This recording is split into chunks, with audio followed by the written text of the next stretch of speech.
The brain is a detector of threat. The brain has not been conceived to learn a list of words on the corner of a desk in a lab at the university. The brain has been conceived to detect a threat, which is called a stressor. Okay?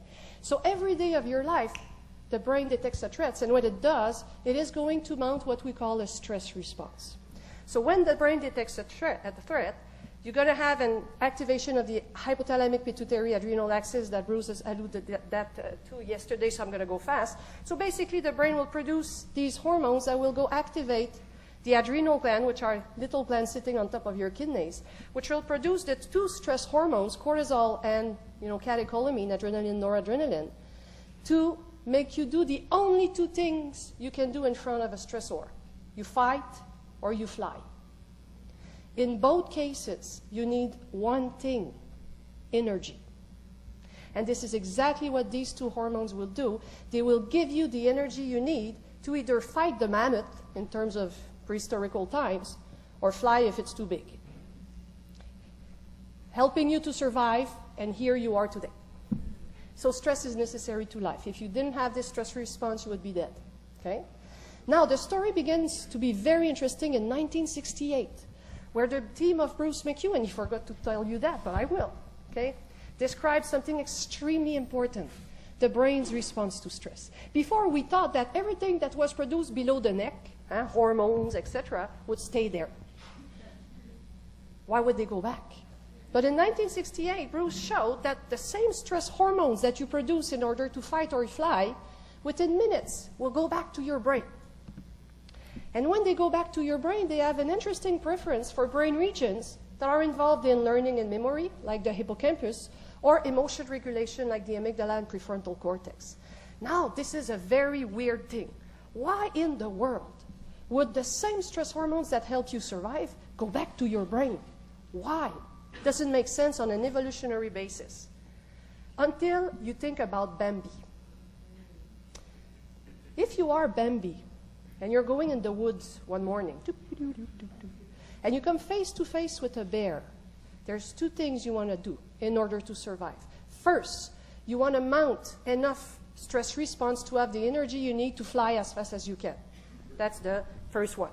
Second, you want to remember never to go back there because there's a bear. And that's the beautiful stress response. When the hormone goes back to your brain, says, don't forget this. This is extremely important if you want to survive. It's a beautiful system. Okay? The problem emerges with stress only when stress becomes chronic. When you ask your system to always produce the stress response and it gets to the brain. And at some point, this is where you see depression, burnout, and all the stress-related cognitive disorders coming in.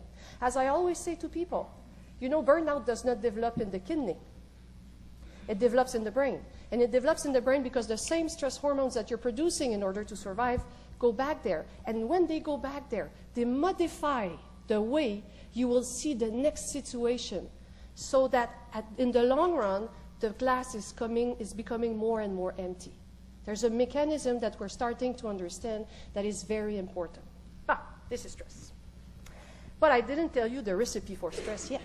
What makes you mount this stress response? Why is it that some people develop burnout because it's always mounting a stress response and others not?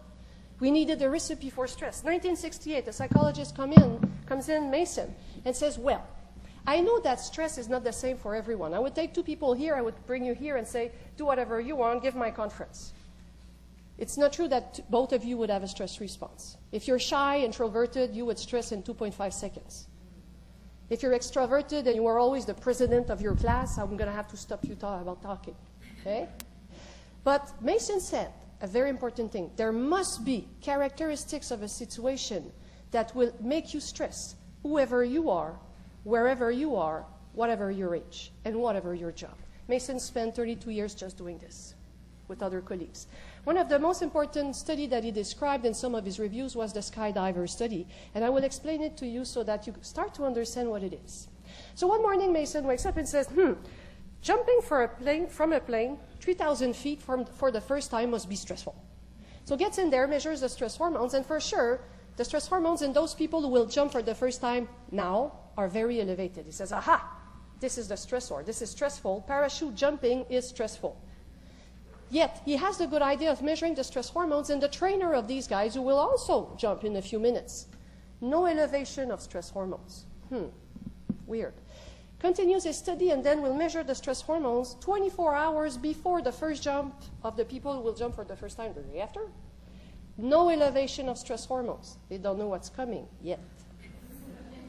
He measures the stress hormones 24 hours before the jump in the trainers. Stress hormones are elevated. They're anticipating. By doing this for 32 years, Mason was able to describe the 4 characteristics of a situation that will induce a stress response in whoever you are, wherever you are, whatever your age, whatever your job.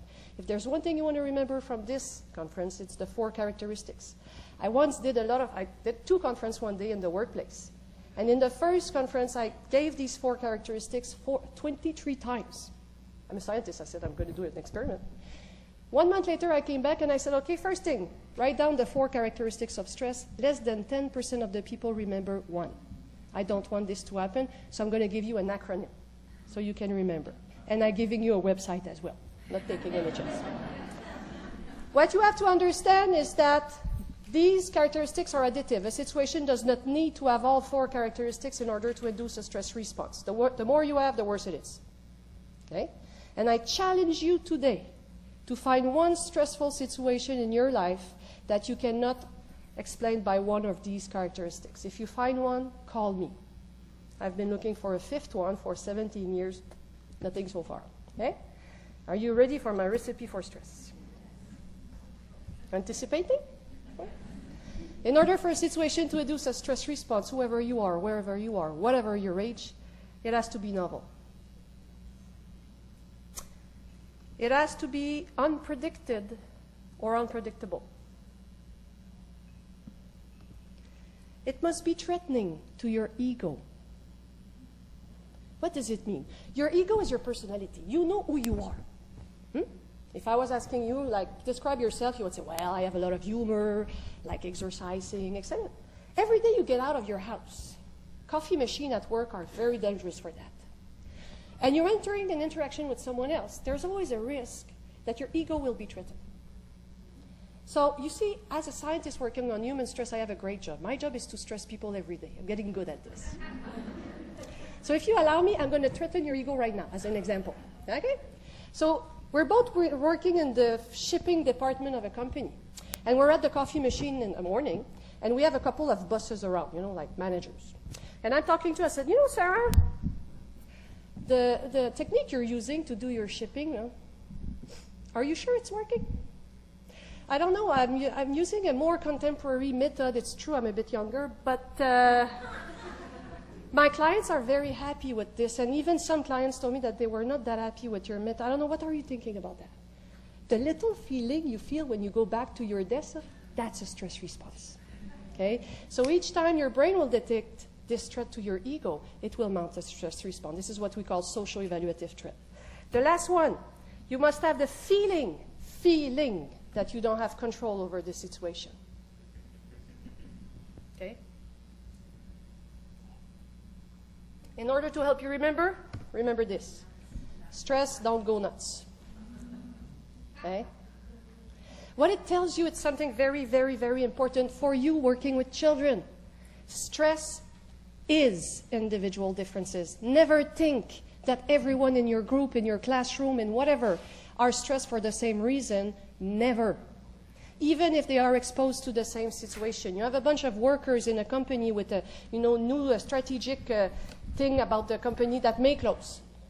This is the situation. It's not everyone who stresses for the same reason. Why? Because what is novel for you may not be novel for you. What is unpredictable for you may not be for you. What you control, you may not control.